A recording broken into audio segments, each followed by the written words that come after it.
হাসিনাকে পালাতে বাধ্য করেছিলাম।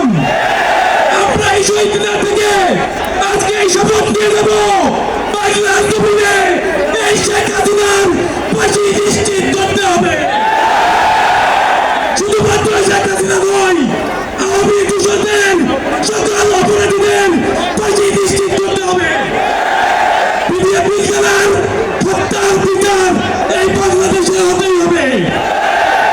সরকারের পক্ষ থেকে উদ্যোগ নিয়ে সকল রাজনৈতিক পক্ষকে সাথে নিয়ে সরকার জুলাইয়ের ঘোষণাপত্র পাঠ করার সিদ্ধান্ত গ্রহণ করেছে। সরকারের এই সিদ্ধান্ত বৈষম্য বিরোধী ছাত্র আন্দোলনের এক অন্যতম বিজয়। আমরা সরকারের কাছে দাবি জানাতে চাই, অবিলম্বে জানুয়ারি মাসের 15 তারিখের মধ্যে জুলাইয়ের প্রক্লেমেশন ঘোষণা করতে হবে। বাংলাদেশের মানুষ এক নতুন সংবিধান প্রত্যাশা করে। আমাদেরকে বলা হয় নতুন সংবিধান করবে, তার ম্যান্ডেট কোথায়? আমরা বলি নতুন সংবিধান নির্বাচিত প্রতিনিধিদের মাধ্যমেই হবে। বাংলাদেশের আগামী নির্বাচন হবে গণপরিষদ নির্বাচন।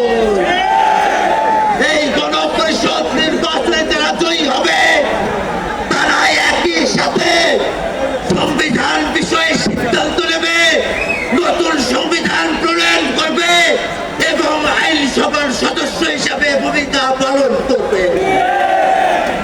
আমার বাংলাদেশের মানুষের দেশ চাওয়াগুলো আছে, বিচারের চাওয়া আছে, সংস্কারের চাওয়া আছে, নতুন সংবিধানের চাওয়া আছে। বাংলাদেশের মানুষের প্রত্যেকটা বিষয়ের যে আকাঙ্ক্ষা আছে, সেই আকাঙ্ক্ষাকে বাংলাদেশের ছাত্র জনতা অবশ্যই বাস্তবায়ন করিয়ে নিয়ে আসবে। আমি কোনো পলিটিক্যাল ব্যাকগ্রাউন্ডের না, যার কারণে হয়তো আমি সেভাবে কথা বলবো না, কিন্তু আপনার আমার সবার একটাই চাওয়া, সেটা হচ্ছে আমরা খুনি হাসিনার বিচার চাই। আমি খুনি হাসিনাকে ফ্যাসিস্ট বলার কারণে, এইরকম একটা টক শোতে থাকার কারণে, যেটা সে আসলেই ফ্যাসিস্ট, এটা বলার কারণে আমি 15 মাস জেল খেটেছি। কিন্তু সরকার পাল্টেছে, 5 মাস হয়ে যাচ্ছে, আমি তার এখনো কোনো ধরনের বিচার পাই, এমনকি আপনারাও পান।